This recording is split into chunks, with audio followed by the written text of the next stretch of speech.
ఆవిడ వేసుకున్న వేషం కాంగ్రెస్ది, మాట్లాడే స్క్రిప్ట్ చంద్రబాబు నాయుడుది. మళ్ళీ చంద్రబాబు నాయుడుతో మమ్మల్ని కలిపినట్టు మాట్లాడుతుంది. ఆవిడ చంద్రబాబు నాయుడిని కలిసిన తీరు మీరు చూశారు, పవన్ని కలిసిన తీరు చూశారు. కాబట్టి ఈరోజు ఆమె మాటలకి క్రెడిబిలిటీ లేదు అనేది కూడా స్పష్టంగా చెప్తున్నారు. రాజశేఖర రెడ్డి గారి బిడ్డగా ఉన్నప్పుడు ప్రేమ అభిమానం ఉంటుంది రాజశేఖర రెడ్డి గారి అభిమానులకి. ఆమె తెలంగాణలో పార్టీ పెట్టినప్పుడు జాలి ఉండేది, పాపం ఈవిడ ఎండల్లో తిరుగుతుంది అనే ఉండేది. కానీ ఎప్పుడైతే ప్రజలు అసహించుకునే కాంగ్రెస్ని, ప్రజలు తరిమేసిన కాంగ్రెస్లో చేరి ఈ రాష్ట్రానికి మంచి చేస్తున్న వైఎస్ఆర్ కాంగ్రెస్ పార్టీకి నష్టం చేకూర్చాలనుకున్నప్పుడు షర్మిల మాటలకి అర్థం లేదని కూడా ఈ సందర్భంగా తెలియజేసుకుంటున్నా. ఎందుకంటే షర్మిల గారు తెలంగాణలో పార్టీ పెట్టినప్పుడు స్పష్టంగా చెప్పింది, నేను ఇక్కడే పుట్టాను, ఇక్కడే చదువుకున్నాను, ఇక్కడే పెళ్లి చేసుకున్నాను, నా ప్రాణం ఉన్నంత వరకు ఈ తెలంగాణ ప్రజలకి కష్టం వచ్చినా నష్టం వచ్చినా అండగా ఉంటానని చెప్పింది. మరి అలాంటి బిడ్డ ఈరోజు ఆ పార్టీని కాంగ్రెస్లో విలీనం చేసి తెలంగాణని గాలికి వదిలేసి ఆంధ్రప్రదేశ్లో వచ్చి మళ్ళీ కొత్త అవతారం ఎత్తితే ఏ విధంగా గౌరవం ఉంటుంది, మాటకి క్రెడిబిలిటీ ఉంటుంది? ఈరోజు జగన్మోహన్ రెడ్డి గారిని చూడండి, పావురాల గుట్టలో ఇచ్చిన ప్రామిస్ని ఫుల్ఫిల్ చేయడానికి ఎన్ని అవమానాలు, ఎన్ని కష్టాలు, ఎన్ని తప్పుడు కేసులు పెట్టి జైల్లో పెట్టినా ఏ రోజు కూడా ఎవరికి కమిట్ అవ్వలేదు, ఎవరికి తల ఉంచలేదు. ఈ రోజుటి వరకు ఎవరితో కలిసి పొత్తు పెట్టుకొని ఎన్నికలకు వెళ్ళలేదు. కాబట్టి ఎవరో ఏదో చెప్తే ప్రజలు నమ్మేస్తారనుకుంటే అది పిచ్చి, వాళ్ళ పిచ్చి. జగనన్న ఎవరితో పొత్తు పెట్టుకోవాల్సిన అవసరం లేదు, అది స్పష్టంగా ఆయన అనేక సార్లు చెప్పారు.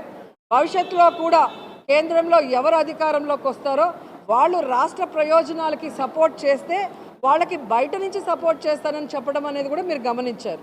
చంద్రబాబు నాయుడు పిల్లనిచ్చిన మామకు వెన్నుపోటు పొడిచి ఎమ్మెల్యేలని ఎంపీలని ఎత్తకపోయి వైస్రాయిలో పెట్టి చెప్పులేయించినోడు, అసలు రాజకీయాల్ని డబ్బుతో భ్రష్టు పట్టించి పక్క పార్టీలో గెలిచిన వాళ్ళని డబ్బులు పెట్టి కొనే ఈ పెద్ద మనిషి మా గురించి మాట్లాడడం సిగ్గుచేటు. నేను ఆ పార్టీలో 10 సంవత్సరాలు పనిచేశాను. ఈ 10 సంవత్సరాల్లో నేను ఏ రోజైనా ఒక తప్పు చేశానో, ఒకరి దగ్గర ₹1 తీసుకున్నానో ప్రూవ్ చేయమనండి. మీ పార్టీలో పనిచేసిన వ్యక్తినే కదా. ఈరోజు 24 సంవత్సరాల తర్వాత ఈరోజు ఆయన కనిపిస్తుంది నేను పదవులు అమ్ముకుంటున్నానని. దీన్ని బట్టి ఆయన స్థాయి ముఖ్యమంత్రి స్థాయి నుంచి మా స్థాయికి వచ్చేసింది అనేది గమనించాలి. ఓటు నోటు కేసులో దొంగలా దొరికిపోయిన చంద్రబాబు నాయుడు చేస్తారండి.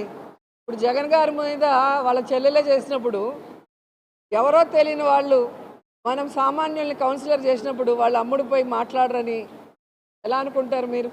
వాళ్ళ వ్యాపారం ఏంటో ఒకసారి కనుక్కోండి. వాళ్ళు ఈరోజు కౌన్సిలర్ అయ్యారు అంటే వైఎస్ఆర్సీపీ పుణ్యం. సామాన్యుల్ని కూడా ఈరోజు ఎంపీల్ని, ఎమ్మెల్యేలని, ఎమ్మెల్సీలు చేసి అన్ని సామాజిక వర్గాలకి న్యాయం చేసిన వ్యక్తి జగన్మోహన్ రెడ్డి గారు. ఆయన బాటలోనే మేము కూడా రాజకీయ వాళ్ళు లేకపోయినా, రాజకీయ అర్హత లేకపోయినా మంచివాళ్ళగా పేదవాళ్ళగా ఉన్న వాళ్ళని తీసుకురావాలనుకున్న క్రమంలో వీళ్ళు వచ్చారే తప్ప వీళ్ళు పార్టీ జెండా మోసింది లేదు, పార్టీకి పనిచేసిన వాళ్ళు కాదు. కానీ ఆ కృతజ్ఞత లేకుండా ఈరోజు ఎవరో చెప్పిన మాటలకో దేనికో లొంగి నా మీద నిందేస్తే ఖచ్చితంగా భగవంతుడు సమాధానం చెప్తాడు. నేను ఎప్పుడూ చెప్తాను, జగన్ అన్నలాగే నేను కూడా భగవంతుడిని నమ్ముతాను. ప్రజలకి సర్వీస్ చేయాలని పాలిటిక్స్లో వచ్చాను. నేను ఎవరు ఎన్ని మాట్లాడినా అది భగవంతుడికే వదిలేశాను. మాట్లాడిన వాళ్ళంతా కూడా కాలగర్భంలో కలిసిపోయారనేది చరిత్ర చూస్తే మీకే అర్థమవుతుంది. ఆంధ్రజ్యోతికి చాలా ప్రేమ నేనంటే. ఒకసారి సీట్ లేదంటారు, ఒకసారి సీటు ఎంపీగా ఒంగోలు ఇస్తానంటారు. పక్క రాష్ట్రాలకి ముఖ్యమంత్రులు కూడా చేసేసేలాగా ఉండరు వీళ్ళు మా అందరినీ చూస్తూ ఉంటే. అంటే వీళ్ళ ఫ్రస్ట్రేషన్ ఎలా ఉంది అంటే తెలుగుదేశానికి, జనసేనకి, ఈరోజు కాంగ్రెస్కి అభ్యర్థులు లేరు అనౌన్స్ చేద్దామంటే. సో అది లేక ఏం చేస్తున్నారు, వైఎస్ఆర్ కాంగ్రెస్ మీద పడి అడవటం.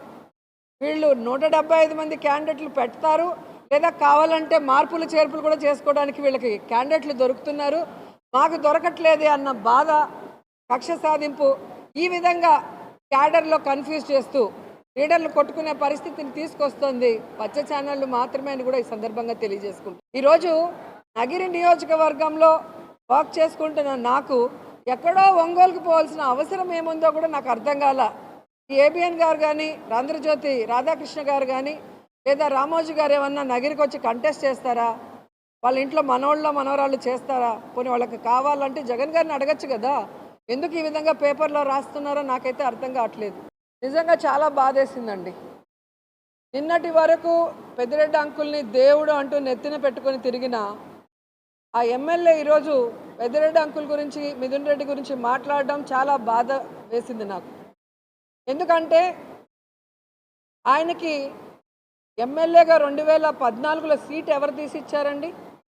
ఓడిపోయిన తర్వాత కూడా మళ్ళీ 2019లో సీట్ ఇప్పించి ఆయన్ని గెలవటానికి అందరి నాయకుల్ని, కార్యకర్తల్ని క్రోడీకరించి మాట్లాడించి గెలిపించింది ఎవరండి? మరి అలాంటి వ్యక్తి గురించి ఎలా మాట్లాడతారు? ఈరోజు గురుమూర్తి గారు ఎంపీగా ఉన్నారు. ఆయన్ని ఎమ్మెల్యేగా వెళ్ళమన్నప్పుడు ఆయన ఈరోజు పార్టీ ఆదేశాలని గౌరవించి ఎమ్మెల్యేగా వెళ్తున్నారు. అలాగే ఆ ఎమ్మెల్యే గారిని ఎంపీగా పంపించినప్పుడు పార్టీ ఆదేశాలని గౌరవించి ఎంపీగా వెళ్ళాలే కానీ ఈ విధంగా కక్ష సాధింపుగా మాట్లాడుతున్నారు అంటే మరి అది ఆయన ఆన్సర్ చెప్పాలి అలా చెప్పడానికి కారణం. అని ఇంకా మాట్లాడుతున్నారు. ఈ జిల్లాలోనే కాదు, సీట్లు మారిన వాళ్ళు, మన చిత్తూరు పార్లమెంట్లోనే మాట్లాడిన వాళ్ళు కూడా మీకు తెలుసు. నేను ఒకటే చెప్పగలను, వాళ్ళకి ఎమ్మెల్యే సీట్లు ఇచ్చినప్పుడు ఆ ముందున్న సిట్టింగ్ ఎమ్మెల్యేలు సపోర్ట్ చేస్తేనే కదా వీళ్ళకి సీట్లు వచ్చి వీళ్ళు గెలిచారు. అలాగే ఈరోజు పార్టీకి ఆ ప్రాంతంలో ఆ నాయకత్వం చెప్పిన దాన్ని బట్టి మార్పులు చేర్పులు చేసేటప్పుడు పార్టీని గౌరవిస్తే ఖచ్చితంగా ఎన్నికలు అయిన తర్వాత పార్టీ పని చేసిన వాళ్ళకి ఏదో ఒకటి ఇస్తారు. అది ఈ దేశంలో ఏ రాష్ట్రంలో జరుగుతుందో లేదో కానీ ఆంధ్రప్రదేశ్లో జగనన్న ప్రభుత్వంలో జరిగింది. 2019 నుంచి 24 వరకు భవిష్యత్తులో కూడా జరుగుతుంది. కాబట్టి ఈరోజు పార్టీ లాయలిస్టులంతా కూడా అడ్జస్ట్ అయ్యి పక్క కాన్స్టిట్యున్సీస్కి వెళ్తున్నారు. పార్టీకి మన అవసరం అక్కడ ఉంది. ఇప్పుడు మా మినిస్టర్ గారు ఉన్నారు, ఈరోజు గౌరవంతో పక్కకు వెళ్ళి వర్క్ చేసుకుంటున్నారు. ఎందుకంటే మొదటిసారైనా కూడా వాళ్ళని గౌరవించి మంత్రి పదవి ఇచ్చి ఈరోజు పార్టీకి అవసరం ఉందన్నప్పుడు పనిచేయాల్సిన బాధ్యత మా మీద ఉంది. దాన్ని ఎవరో ఒకరు నెత్తిన మట్టేసేసి వాళ్ళు వీళ్ళు నియంత్రులు అంటే అది కరెక్ట్ కాదు. ఈరోజు జగన్మోహన్ రెడ్డి గారి ఆదేశానుసారం రాయలసీమ జిల్లా అంతా అనునిత్యం ఈ ఏజ్లో కూడా తిరుగుతూ ప్రతి ఒక్కరిని కూడా సమన్వయపరుచుకుంటూ పార్టీ విజయం కోసం, జగన్మోహన్ రెడ్డి గారు మళ్ళీ ముఖ్యమంత్రి అవ్వడం కోసం పెద్దిరెడ్డి గారి కుటుంబం ఎంత కష్టపడుతుంది, ఎంత పని చేస్తుందో చిన్న పిల్లోడిని అడిగినా కూడా చెప్తారు. కాబట్టి రాజకీయంగా తన జీవితాన్ని తనే జీరో చేసుకున్నారని మాట్లాడిన ఎమ్మెల్యే గురించి నేను చెప్పగలను. ఎందుకంటే పెద్దలు చెప్తారు, రాజకీయాల్లో హత్యలు ఉండవు, అన్ని ఆత్మహత్యలేని. ఈరోజు తను రాజకీయంగా ఆత్మహత్య చేసుకున్నాడని కూడా నేను చెప్పగలను. 100% వెళ్తాను సార్. నేను మొదటి మేము ఇంటర్వ్యూలోనే చెప్పాను 2 months ముందే.